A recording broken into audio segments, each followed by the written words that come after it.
السلام علیکم ورحمۃ اللہ وبرکاتہ۔ عزیز طلباء و طالبات، 40ویں دن آپ کو ایک غیر درسی اقتباس دیا گیا ہے۔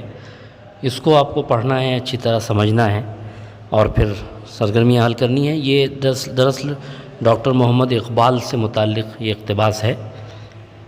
ڈاکٹر محمد اقبال سیالکوٹ میں پیدا ہوئے، سیالکوٹ اور لاہور ہی میں تعلیم حاصل کی۔ بعد میں اعلیٰ تعلیم کی غرض سے ولایت تشریف لے گئے۔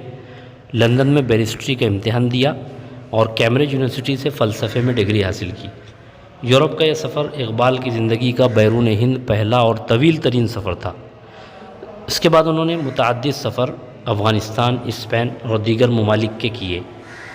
شاعری سے قطع نظر ان کے بیشتر خطوط اور نثری مضامین سے اندازہ ہوتا ہے کہ انہیں سیر و سیاحت اور خاص طور پر سفر سے دلچسپی تھی۔ ان کے اکثر خطوط ان کے سفر کی رودات سے پر ہیں اور ایک سفر نامے کی حیثیت رکھتے ہیں۔ خاص طور پر 1905 میں مولوی انشاءاللہ ایڈیٹر اخبار وطن کے نام یہ مکمل اقتباس نہیں ہے، یہاں سے کچھ لائنز کم ہیں۔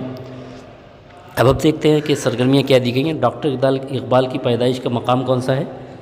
سیالکوٹ۔ ڈاکٹر اقبال نے بیرسٹری کا امتحان کہاں دیا؟ لندن میں۔ آپ کو یہ اقتباس میں سب موجود ہے۔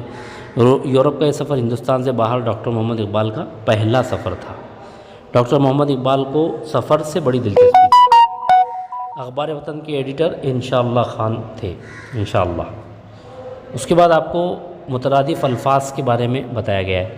تو ایسے دو یا زائد لفظ جن کے معنی ایک ہوں، یعنی ملتے جلتے معنی والے الفاظ کو مترادفات یا ہم معنی الفاظ کہتے ہیں۔ دو ایسے الفاظ جن کے معنی ایک جیسے ہوں، ملتے جلتے ہوں، انہیں کہتے ہیں مترادف الفاظ۔ تو آپ انہیں مترادف الفاظ، ہم معنی الفاظ کہہ سکتے ہیں۔ تو ہم معنی الفاظ ہی کو مترادف الفاظ بھی کہا جاتا ہے۔ تو جیسے دوسری زبانوں میں مترادف الفاظ پائے جاتے ہیں، اسی طرح اردو زبان میں بھی بہت سارے مترادف الفاظ پائے جاتے ہیں۔ جیسے ہم دیکھ رہے ہیں یہاں پر لفظ دیے ہوئے ہیں آرائش، تو آرائش کے مترادف الفاظ اور کون کون سے ہو سکتے ہیں؟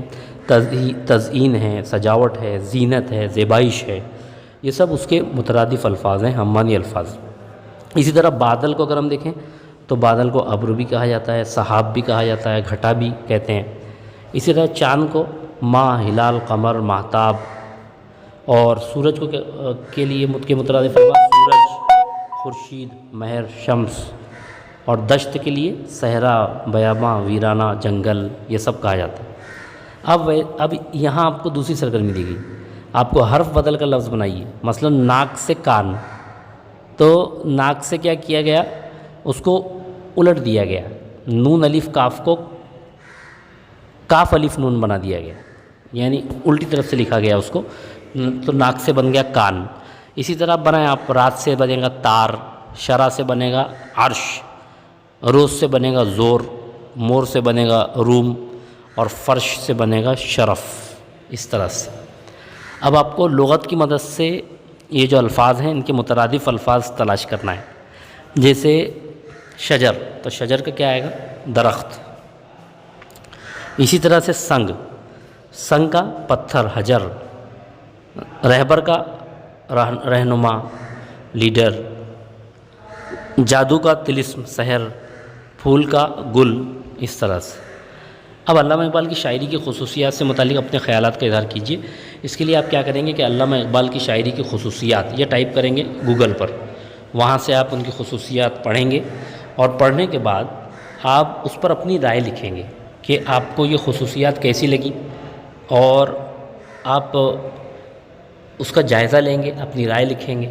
تو اس طرح آپ یہ سرگرمی مکمل کریں گے۔ بہت بہت شکریہ۔ السلام علیکم ورحمۃ اللہ وبرکاتہ۔